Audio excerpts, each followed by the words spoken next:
So let's start on this second part of the presentation here about the AL language. I saw a lot of hands when you saw the BCLE, so you most likely saw me talk about all the different things that we added. We are going to scale a little bit down here. With me, I again have Balázs, and we also invited Esben. So we're going to talk a little bit about the changes to the language. The language changes that we introduce come from your ideas from BC Ideas, and they come from the feedback we get from the service on performance and other things, and it comes from the new feature development that the team is doing. So we get a request from one of the teams that want to introduce some new language features. One of these might be good, but it's best when all three of these come together, when we try to solve a problem you guys have and the service has and the team has. So those are the kind of the really good ones that come in. And sometimes getting ideas from all of these different sources leads to something completely different, but that's actually a better idea than each one of them by themselves. Let's talk about some of the things that's happened in the last tech days. It's not going to be a comprehensive walkthrough, as I said.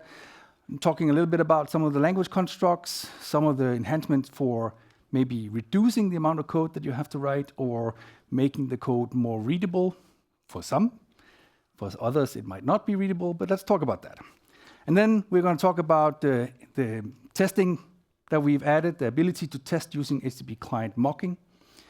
And finally, Esben is going to take us behind the scenes on some of the tooling that we are working on that we might get in the future. Okay, let's get started. So I needed to create this demo, so naturally I would use what? I would use Copilot, right? So I am using the VS Code agent functionality, and I ask Claude. You might ask me why I use Claude and not GPT-4o or some of the other models. Well, you try them out, you figure out which one works for you, and in this case, the Claude one was the one that gave me the best result, the result I actually wanted to present today. So I wanted to build a flight manifest with some passenger information, crew information, and so forth, and an example of it. And I love to share my bad code. So this is my prompt. Yeah, you don't need to read all of it. It's in there somewhere that I want to do a flight manifest. The point here is that it took a little while, but actually it's not that big a prompt. Some of the prompts that we see have lots of meta descriptions and system parts and all sorts of things. This was just me tinkering around, right? Okay, so it gave me a lot of things, as you can see here. It spewed out files right and left, and it gave me a nice overview of what it did. And me being me, I wanted to see that in a different view. So I asked it to create a class diagram in Esquiard, right? Old school. So you can do a lot of things with this agent and this Copilot. It's a wonderful tool to help you get overview and get structure on your next thing to do. So the question is, did it work? Who of you think I messed up and it didn't work? Let's see it. Oh yeah, you're so full of trust. Okay. Well, actually, you're right. It didn't work, right? No, of course not. Of course not. No, there was 12 errors. It's not too bad, right? 12 errors. Well, actually, I think it actually worked because it gave me a head start. All the things that I didn't have to do, right? All the simple implementations, all the finding the property names of all these things and setting the methods and whatnot, it did all of that for me. It gave me something to start with. And I think it's quite cool that if you use the wordings that are well known, like a builder pattern here, could be an iterator pattern, a mediator pattern, a visitor pattern. If you use those words, the Copilot will extrapolate quite well to some code that is quite nice to use in your applications. Okay, so the outcome of all of this is that, yeah, we'll fix the errors in a second. It's not going to be a big problem, very few and minor errors. Maybe I need to learn a little more prompting. That might also be part of it. Or, if you can see the small blue writing here, maybe I need to read up on the Copilot customization. So adding some rules to my Copilot experience where I maybe put in some coding guidelines or styling Those of you who've seen the BCLE probably recognize that I am prone to using Pascal case rather than some other casing. So maybe I could put that in the prompt rules or the customization here. Okay, let's see some code, right? Let's go here. Okay, so this is my code, yes. Let's see if I can get to it.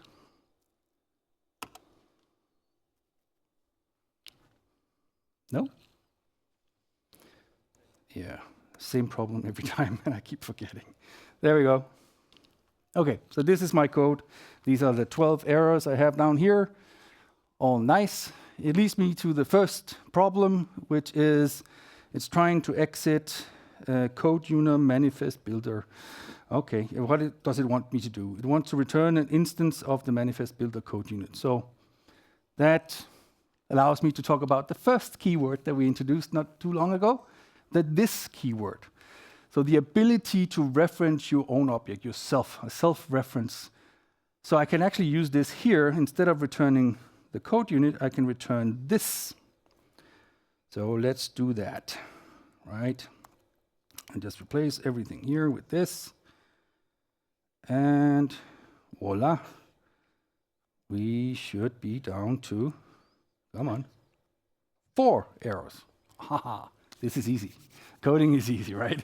Okay, so the this keyword is actually not only just for self-reference, well, that is what it is, but you can use it in many other scenarios. We can do some scoping scenarios here. Let's see. If I look at some code like this here, where I have a parameter with a variable, and I have actually also a global variable here, so the names are the same, it's allowed, it's valid syntax, there's nothing wrong with it. And if I go and hover over here, I can see, okay, I'm assigning a parameter to a parameter, okay. I can also see here by prefixing it with this, I will actually say, well, I'm using the global variable instead of the parameter. So this is a way to scope what I'm actually trying to assign here. Okay, I can do the same thing for the variable. I have a local variable here, a local variable, assigning a local variable, not very useful. I can qualify it here by putting this in front. So the global variable is going to be assigned my local variable. Okay, this is maybe a bit sought after, right? Because who would name the local variables the same as the global variables? Well, it happens, right? It's out there. But I think the most important thing here is the ability to see from the code that you're actually looking at a global variable, especially if you have 50 lines of code. There you can see, well, this assignment or this use is from a global variable or a local variable. That's quite powerful just from looking at the code without knowing where it is. Okay, I can use the this keyword in other types like pages and tables and whatnot. And I can use it for example, referencing a global field in a page field. Nice. And again, inside this page, I can also use it to reference a global field in my procedures. So it's there to be used as a way to make it more readable, the code. And of course, we saw before, the self-reference in the manifest builder, right? So why did this AI generate the manifest builder like this? Well, that's because it actually writes the example like this. Some of you may easily recognize that this is a well-known way of doing it in other languages. So you dot your way around when you do a builder. Others might prefer something that may look something like this instead, where you specify the instance every single time. It's not going to change anything. It's going to be the same thing. And in my opinion, this one up here is more readable. Again, opinions. Okay, let's move on to the next error. So down here at the bottom, we have some issues with some date times for the departure time. Okay, so this allows me to introduce another enhancement we've done here to make code easier to read. Instead of us trying to convert this here, we can actually do it directly without getting the token, without getting the value. So we can write JSON object dot get, and we can see we now have the ability to get the type that we want from this, making it simpler to write such code. So I can do get date time, and I can put in the date time here. Copilot suggests me some that it may be right, but not quite. So let's close that one. So that will give me the departure time, and then I just need to put it into this. Let's just write it. You all like when I spend 10 days on writing a simple statement. So let's do that. Set departure date time. There we go. So one liner here means I can delete all of this, right? Well, maybe not. So the first thing we do in this line here is check whether the property is even there in the data. If I try to just use this one right now without the data being there, it will throw an exception, right? So we added the ability to specify that you actually want the default value for this data type if we don't find the property. So just by setting this Boolean flag, I can now test that it's there without testing that it's there. So I can now remove all of this. Yay. Let's code. We like that. Okay, I could do that for all the other ones, and let's go see if I did that, because I have so many versions of this project.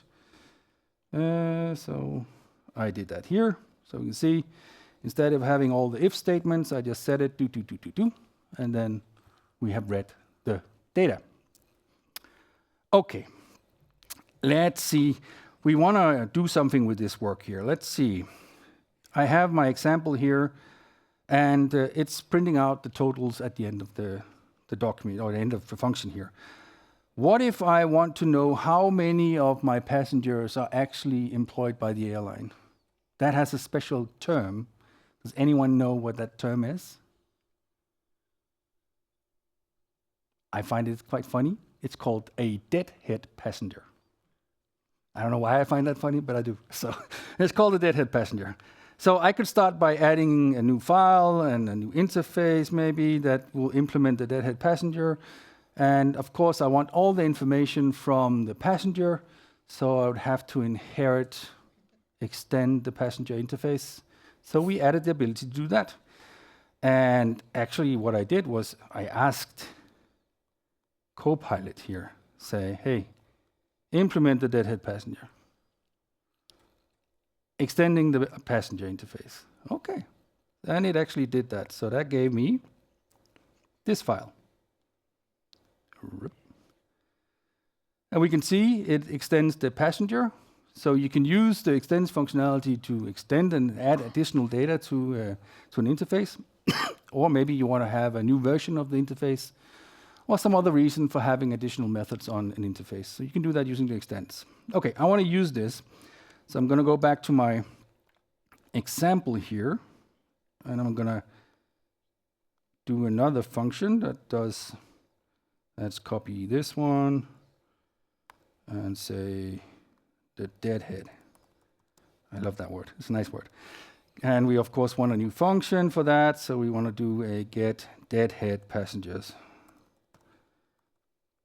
Right? So all of that I'm just going to implement. It's going to be nice and easy. But let's take a look at the code actually. So, and manifest, here we go. Okay, here's my implementation. And before you go into details of it, let me take them one line at a time, right? So the first thing is I named the return value just to make it easier for me to use it. But we'll see that we are able to return a list of interfaces, which is quite nice. So we can actually now support lists and dictionaries of complex objects like code units and interfaces. For those of you who've been working with collections of interfaces or code units, this has been difficult, but now it's quite easy. So you can just add a whole list of them. And of course, with a list, we want to do a simple for statement. So we want to go for 1 to whatever passengers we have. And the first thing we want to do is figure out whether this passenger is a deadhead passenger. And it is as simple as that. You just ask, is the current passenger in this list a deadhead passenger? Using the new keyword is. Those of you who've worked in other languages might find that familiar. That is the way you ask if something implements an interface. Okay, if I know it implements a deadhead passenger interface, and I do not want those, then I do not want the ones that does not do it, then I can use the new keyword continue to skip this item for this iteration. So for the innermost loop that I'm doing here, I can skip, so I'll go back to the for statement and take the next item in the list. Anything below the continue statement will not be executed. And we'll go through it again and see if the next passenger is a deadhead passenger. If it is, then I can actually use the keyword as to do casting between the iPassenger interface that's in the list and an iDeadhead passenger that I have extended. And from that, I can now get the deadhead reason and say that if you're in training, you are not an employee yet, so you cannot be counted here. Finally, I add the deadhead passengers. So using the is keyword, I can test if an object implements the interface, and using the as keyword, I can cast that to the new interface. Okay, if you do not test whether an object implements the interface you're trying to cast to using the as statement, you will get an exception. So you need to make sure that the thing that you're trying to cast actually implements that interface. Okay, now let's talk about sending this data somewhere else. So this specific customer that I have wants to send some data as JSON. Okay. And I can go here and I can see that we've built up a nice manifest here. I need a little bit of water here. And here I see that we have the departure time formatted as 0,9. Everybody in here knows what that is? Yeah? Oh yeah, 2 people, 3, 4, 5. Okay, that's good. I think everybody knows. I want to introduce a simpler way of doing that, so I can do toText. toText has been added for most of the simple types, allowing you to easily convert the value you have into a string. You can use this as just toText, which is the normal format. But if you want the 0.9, if you want the 0.9 formatting, you need to use the invariant. So this is a parameter here. Invariant, so I put in Boolean true here. That would be exactly the same as doing 0.9 or 0,9. Again, doesn't change anything. It can make code more readable. It can make code different than what you used to read. It's just a different way of doing it. Okay. Now I want to make sure that whenever I send information out about my passengers, that the information about their name is anonymized. Well, for sometimes I want to send it out to some systems anonymized, some systems it shouldn't be anonymized. So let's go and add that ability. So let me go and check this guy here.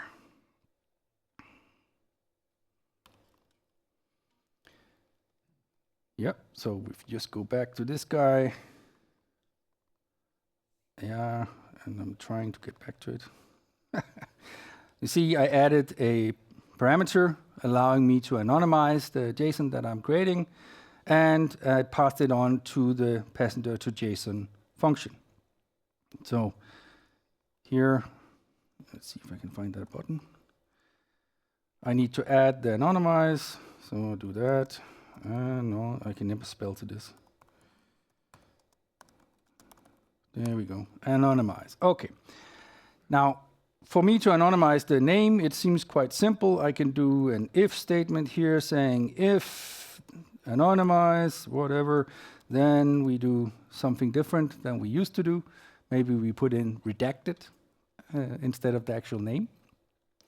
But what I can also do is use the new ternary operator to just put it in here. So I can say a Boolean statement. If that is true, then we'll return the redacted. And then colon as else, we'll return the get name.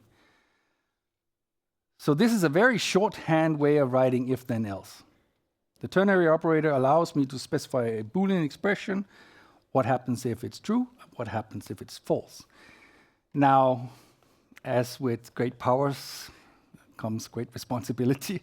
Imagine you have the need for it to return, some cases, first names, some cases, last names, some cases, first name first and last name last, or the other way around. If you use a ternary operator for this kind of inline if statement, well, you can guess it's probably not going to be very readable. So use with caution. But it can be used, and you can format it in a way where it actually looks like something you can read. Okay.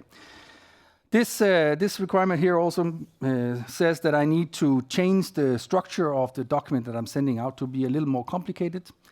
I'm actually looking at adding a little more data and adding a little more different kind of objects. I could use the JSON object here to build up that, or I can actually just use a template. I can even build it into my function here. Using the verbatim string, the multi-line string, I can build a string that starts with an @ and then the string begin, and it ends down here somewhere, and everything in between, including line feeds and what have you, special characters, will be included in that string. This is quite readable, quite easy to change if you want to change it in the future. And again, I can just use the replacement here, and that's how easy it could be. I could also move it to the resources, right, Balázs? Yeah, could be doing that. So now I'm ready to send it out to somebody else. I want to test that integration. So Balázs, can you talk a little bit about that? Sure thing. Thank you, Steffen. Let's see if we can open this up.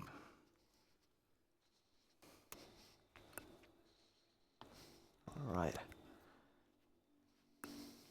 So,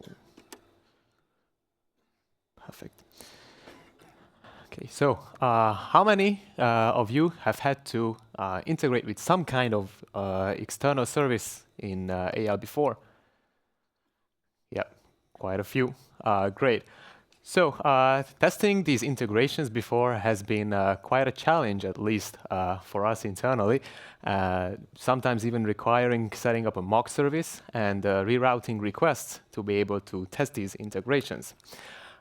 With the implementation, with the introduction of the HTTP client handler, those challenges are all in the past. This new handler allows you to intercept HTTP requests that are sent through any HTTP client and mock the response for these requests, all within the AL execution without ever leaving the AL boundary. Using this new feature, you can develop tests that do not rely on external services. You can test how error-prone your code is, how well it can handle different response messages, and it can allow you to make the test execution more efficient by not having to invoke an external service. Also, I reckon that most of you at some point have had to deal with JSON objects when working with web requests, and we have also enhanced the tooling around JSON objects to make it simpler and more robust with a few new utility methods, as well as the ability to embed secrets into JSON objects. To showcase some of these improvements and enhancements that we have made around the test tooling, I've created a small demo application. It's a bit simpler than Steffen's example, and it relies on an external service that I am currently just hosting on my local machine. This external service has two simple endpoints, /token endpoint, as well as a /products endpoint. The token endpoint can be used to fetch a token from this external service, and the products endpoint can be used to get the list of products, or one specific product if we specify the name query parameter. Then, jumping into the AL side, which you can actually see on the screen, I have a product provider middleware that calls into this external service, and respectively it has three methods: one to fetch a token, one to list the products, and one to get a specific product. And just for the sake of visualization, I have also created a list page that utilizes this product provider. And it has the two actions to fetch a token and to list the products. So first, we can fetch the token. It actually went to the external endpoint and got a token from it. And then using that token, I can go ahead and list the products. I can see that the external service gave me 4 products and information about them, specifically the name of the product, the price of the product, as well as the category of the product. So now let me go back into the code and show you how you can test this product provider middleware without ever invoking this external API or service. So first, I want to go and test the list products method. For this, I've created a test that just invokes the provider and then verifies that the result is correct. To be able to intercept the request and then mock the response for it, we first have to create a handler method. To implement it, we have to define a procedure first, which has a test HTTP request message and a test HTTP response message as arguments. And then we have to decorate it with the HTTP client handler attribute. As the name suggests, the request contains information about the intercepted request, and the response can be populated with the desired values to simulate any kind of response that you want. In the case of the list products method, I want to attach the list of products, the content, the JSON content, to the body of the response message. For this, I can, in a very ugly way, create this text variable that contains all of the 4 products. And in the end, I can just write it to the response content. To make sure that this handler is actually used when running the test, I now have to just add it using the handler functions attribute to my original test. So functionality-wise, this works, but it's not the most beautiful. So to make the code much cleaner, I can go ahead and use the multi-line string in combination with some of the new JSON utility methods to make it much cleaner and more readable. So first things first, just like Steffen did before, I've created a verbatim string of the product template, which contains some placeholder values for the name, price, and category, as opposed to formatting it using the percentage sign, as we have seen earlier. Then I can convert it, I can read it into a JSON object, and then replace the name, price, and category properties of this JSON. Finally, using this template, I create the response message. I create the response body and attach it to the response message. It is already much better, but we can make our test even more data-driven if we extract the product details into some kind of structured language format. For the sake of variety, instead of using a JSON, I'm going to be using YAML, because now we also support reading from YAML format. So I can go ahead, define a JSON object, and read the product details from this multi-line string that contains the product details. Finally, we know that this is going to be a JSON array of multiple products. We can use a for each to iterate this list of products, use the previously defined product template, replace all of the placeholder values, and finally, attach it to the response content just like we did before. And as a very final improvement that I've already talked about in the previous session, we can move this YAML and JSON resources out of the AL source into their own resource files so that they can be used across multiple files and not just this specific test code unit. I'm not going to go into much detail, but you can see that instead of having the two multi-line string in the code, I am reading it from my resource folder, the products.yaml, as well as the product template.json. All right. Now that we have tested the list products method, I want to shift our focus to how we can test fetching a token. The biggest difference here is that we have some sensitive information, the token itself, that we need to embed in the body of the response message. So I've created a template for the token as well, which looks something like this. It has a placeholder for when it expires and for the token. And in the handler, I read this resource just like before. And first, I have to replace any values, any placeholder values that are not a secret value, like the expires property.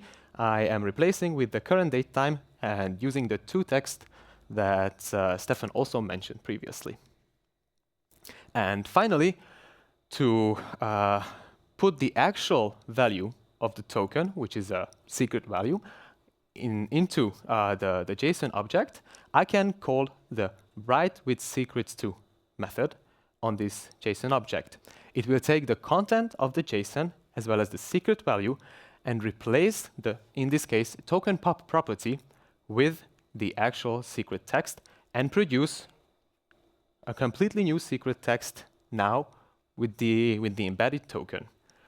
Finally, I can take this secret text and write it to the response content just like we did before. This way I can make sure that the token is never exposed, even during debugging sessions. Now that we have tested both the list products and the fetch token methods separately, I want to combine them and I want to test in one flow invoking multiple different endpoints. For this, I've created a test that first fetches a token, verifies the token, then gets the banana product and verifies that, and then gets the list of the product and verifies that as well. In this case, because I have multiple requests, I need a handler that can manage multiple different requests and can populate the response accordingly and not just for one specific request.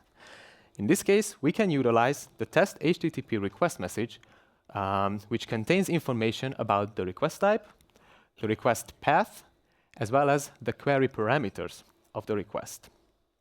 So I know that all three requests are GET requests. So first of all, I can go ahead and filter out any request that is not a GET request. In that case, I want to simulate an error response, which I can do by setting the HTTP status code on the response object to 400, and I can set the reason phrase to something like can only handle GET requests. In case it is actually a GET request, we can go ahead and check if the request path is pointing to the /token endpoint. In that case, I can populate the response like we did before for the token and return that mocked response. In case it is targeting the /products endpoint, then I need to do some extra checking if we want to get the list of the products or if I want to get one specific product. So is the list products method being invoked or the get product for a specific product being invoked? I can use the request.query parameters to check if the name parameter is specified or not. Let's go in the else case first. So if it is not specified, I know that the whole list of products is being requested. So I can just populate the response like I did before. In case a specific product is being queried, then I can try to get the product from our YAML list that we have seen before. And if it exists, I can write this content, the details of the product, into the response and return that. And otherwise, just like before, I want to simulate an error response. In this case, I set the status code to 404 and the reason phrase to product not found.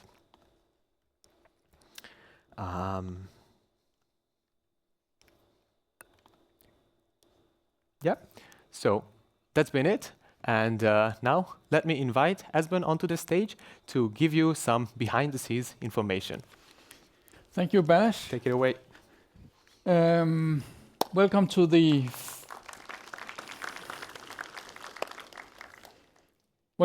From the Other Labs session, not to be confused with the one my manager Vincent provided this morning. This session will be less AI focused and a little more focused on some old school useful things.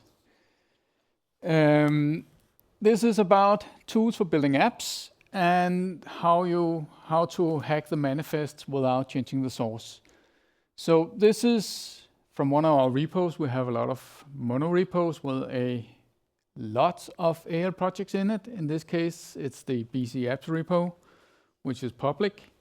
And there are 230 from at least 2 days ago app.json files in there. And they all share a number of common properties. First of all, they have a version. And when we ship, we have the same version on all those app.json files. And whenever we release a minor, we increment the minor version in all 230 files. And our infrastructure team asked, can we do something about that? It's a little bit annoying. We have to change all that. And of course, they could have used Copilot to write some PowerShell script. They probably already did that, but that was not what they wanted. We would like to have an easier way of doing some of this. So let me jump into some code. After all, that's why we're here.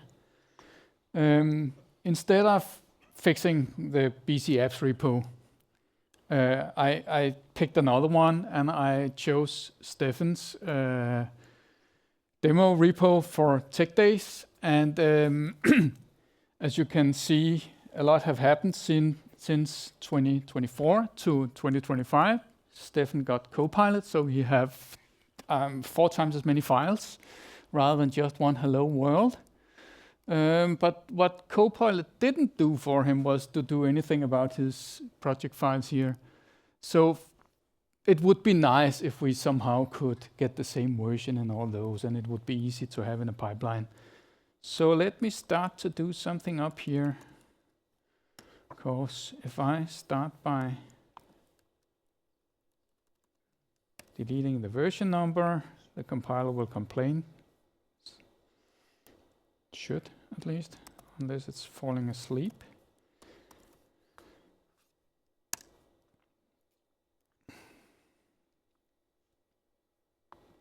At least this should give a warning, which it doesn't. Or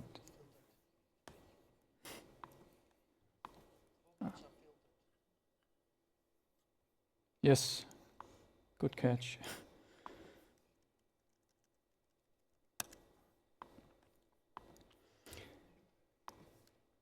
And now it won't give warning because I actually have a special feature here. But this one should now give a warning saying you need a version here. But what now I can now do? I can do this. Put in a $ parenthesis version. And the reason why I can do this is because we have looked at MS build and directory props files, what they are using to do share common build constants across many projects. So I have in this repo, in the root, put in a new file. We plan to support something like this called directory.app.props.json that contains information that will be shared across all our projects. And in this case, I have defined up here major, minor, build, revision. I combined that into a variable called version that glues them together. And that one I can use in all my app.json files. If I don't use it, it will just pick the normal version. You will get everything like that. But actually, if you look now, let's try to see. I add a 1 to the minor. I do a build here. Oops.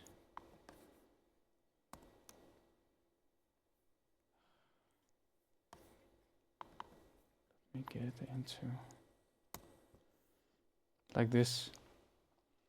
See what happened here is that I got a 0.1 version built now because it picked up the information from the directory apps file, app.props.json file, and stuck that into the manifest while I was building. This, of course, also works if we are building from the command line. So let me grab a terminal here. And how many of you remember where LC is tucked aside and when we install? It's something with a v6 and something with a user directory, right?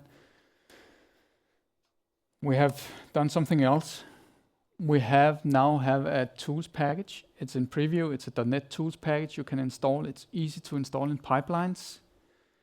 And that gives you an AL command which maps to the AL tool we created, which today lives in the v6, but we are going to ship it as well this way.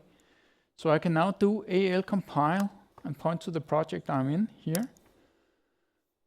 And it turns out it actually also compiles and uses the same file for getting all the common properties. So I can both use it in a pipeline, but I can also use it together with Visual Studio Code without having anything interfering. So let's see if we can clean up the app.json just a little bit more. Because first of all, Steffen has been a little bit lazy, but I'll fix it. So you can just, buy me a beer later or something, no problem. Let's just fix all these privacy statements and all that. Gone with those. And the publisher, yeah, we want to have a common publisher, right? Go back to the file up here. There's another section called properties. So I can put a publisher in there, and the properties in there, they are, if the corresponding property is absent in the app.json file, it will pick it from here. So what is happening here, I will get a new publisher, TechDays Demo Ninjas, and then I have up in the variable section defined the base URL, which I can also use down here, so I have a common place to define that. And if I then build this, let's just pick the command line. Let's build again. Let's see over here. Yes, we got the TechDays Demo Ninjas. Of course, we cannot see the URLs in the command line or in the file name, but we can do something else. We can do get package manifest. And we'll take the latest one here. TechDays Demo Ninjas. On that one. That's another command we have added to the AL tool and also now to the AL command here. It's just pulling out the manifest from the app file, basically printed out. And as you can see here, I have all my privacy statements and the publisher. So the trick it does essentially is that it replaces the app.json information before we compile. So when it hits the app file, everything is resolved and everything is as it used to be, as if it was in the app.json file. Installing the tool is easy. You can install it, by the way, on Linux or Mac OS or Windows. And apparently the color of, no, you cannot see that color up there, but it's actually very purple here, like the shirt. Install it with this long command, .NET tool install, and then it's Microsoft Dynamics, Business Central, Developer Tools, Interactive, Global, Pre-release. It will be in the slides, you can get it there. Remember, it's still a pre-release. We plan to release it at some point, maybe next release. And the same for the property files. We are going to try to uptake this file, our own, in our own repos, our own pipelines. So there may be changes to it depending on feedback. And now I'll show you one last thing you can actually do. We take this again, app.json here, can add preprocess symbols. Then I could add something here called configuration. If you noticed here, I had a configuration here. Let's just first compile it once. And then get the manifest. And there's nothing in here. It's because the string is empty, so we throw it away, no preprocess symbols. But it's actually possible to do something like this. Say we want to have a debug configuration. Find it again. Get the manifest. And now it actually ended up here. We have some more ideas how we can make this file more useful. Improve it with package information, something like that. But this is what is in there now. You can play with it, but don't put it in your pipelines yet because we may change it. And I think we are more than out of time. So thank you all for listening in. Should we go? So we are 1 minute over time, but I'm just going to steal these and say 2 quick questions. One over here. Feel free to leave if you don't want to be here. Yep. Hi. So about the HTTP message handler, is there any concrete advantages of using that over the REST client code unit and the interfaces that are surrounding it? Like mocking those and using that instead of the HTTP message handler. Sorry, can you please repeat it? Yeah, so there is the REST client code unit, and it has a lot of interfaces that surround it. So are there any concrete advantages of using the HTTP message handler instead of mocking those interfaces and using them instead? It's just a choice, It's right? just a These choice. are different options.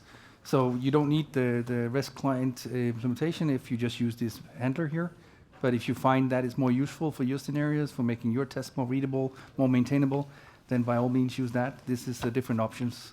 So there's no dependency when you use the platform logic. There is a dependency when you use the test packages, but either way is fine. There's choice. All right, Yeah. thank you. My last one? Oh, we have one right here. Well, no, wrong one. This one. I have a short question about the pre-release thing you just said. Whether was that just applying to the thing that was showed last, or was it the whole thing with the JSON utility methods? Oh, the pre-release is the shipping as a .NET tool package. Mm-hmm.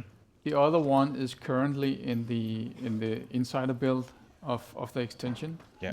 So it's available there. There's some, basically the pre-release contains the same compiler. Mm-hmm. So it's similar. If you rip it out one place, it will change both.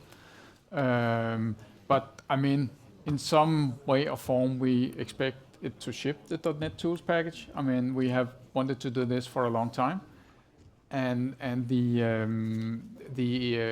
props file will probably also ship because our own infrastructure team would like to use it. Okay. Thank you very much.